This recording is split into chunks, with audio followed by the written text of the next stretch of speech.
नमस्ते मेरे भाई। रेलवे में सिग्नेचर को लेकर मेरे भाई बहुत बड़ा कंफ्यूजन बन चुका है। रेलवे ने खुद एक नोटिस भी जारी किया 2 दिन पहले। अच्छा, वैसे ऑफिशियल जब नोटिस आया था तब सारी चीजें बड़े अच्छे से डिटेल में यहां बताई थी, लेकिन ना तो बच्चे बहुत ज्यादा डिटेल में चीजों को पढ़ते हैं और ना साइबर कैफे वाले जो उनके फॉर्म भर रहे होते हैं वो भी बहुत ज्यादा डिटेल में इन चीजों पर ध्यान देते हैं। देखो, सिग्नेचर के बारे में बड़ी क्लियर बातें पहले ही मेंशन की गई थी और यही एक सबसे बड़ा रीजन बताया गया था आपके फॉर्म रिजेक्ट होने का। लाखों बच्चों के जो फॉर्म रिजेक्ट होते हैं उसमें सबसे बड़ा रीजन है उनके सिग्नेचर।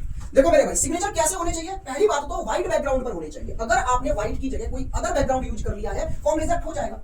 अच्छा, दूसरा पॉइंट क्या है मेरे भाई? अगर आपने ब्लैक इंक की जगह कोई और इंक यूज कर लिया, जैसे बहुत सारे बच्चों के कमेंट आए, जैसे मैंने तो ब्लू यूज कर लिया है। अच्छा, जिनसे गलती हो गई है वो क्या करेंगे मैं वो भी बताऊंगा। अभी करेक्शन विंडो ओपन होगा फॉर्म भरने की लास्ट डेट के बाद में, तो आप करेक्शन करा सकते हैं अपने सिग्नेचर में। दोबारा से अपलोड कर देना इन सारी शर्तों को फॉलो करते हुए। तो ब्लैक इंक से ही आपको करना है। दूसरा, कैपिटल लेटर यूज नहीं होने चाहिए। रनिंग हैंड राइटिंग में साइन होने चाहिए। रनिंग हैंड राइटिंग क्या होता है? फर्स्ट लेटर कैपिटल हो सकता है, जैसे मेरा नाम है भारत, फर्स्ट मैंने कैपिटल लिख दिया, अब सिग्नेचर करूंगा, रनिंग का मतलब है जुड़े हुए। इस तरह से पेन ना हटे, ये है मेरा सिग्नेचर जिसमें सारे लेटर्स जुड़े हुए हैं। पहला कैपिटल होगा चलेगा, नहीं होगा तो भी चलेगा, लेकिन सारे में कैपिटल में नहीं लिख सकता और अलग अलग भी नहीं लिख सकता, ऐसे भी नहीं लिख सकता, ऐसे भी। ये सिग्नेचर नहीं मान्य होगा। रनिंग में यानी जुड़े हुए रहने चाहिए। पहला लेटर कैपिटल है चलेगा, सारे कैपिटल नहीं होने चाहिए। ठीक है मेरे भाई, ये कुछ मुख्य शर्तें थी। अब कुछ बच्चे जिन्होंने हिंदी में लिख दिया, देखो हिंदी के लिए यहाँ इन्होंने ऐसा कुछ मेंशन किया नहीं है कि हिंदी में भर सकते हैं या नहीं भर सकते, लेकिन मैं फिर भी कहूंगा कि आप मेरे भाई करेक्शन के टाइम पर उसमें अपने सिग्नेचर चेंज करा के इस फॉर्मेट में ही लिख देना।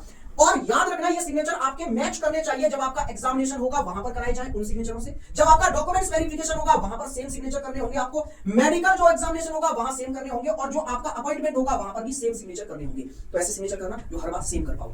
हिंदी वालों मेरे भाई, वैसे हिंदी को लेकर यहां कुछ मेंशन नहीं किया गया, लेकिन मेरी एक पर्सनल सलाह है कि आप जब भी इसमें करेक्शन आए तो करेक्शन करा के उसे नॉर्मल फॉर्मेट में करा दें। नमस्कार मेरे भाई।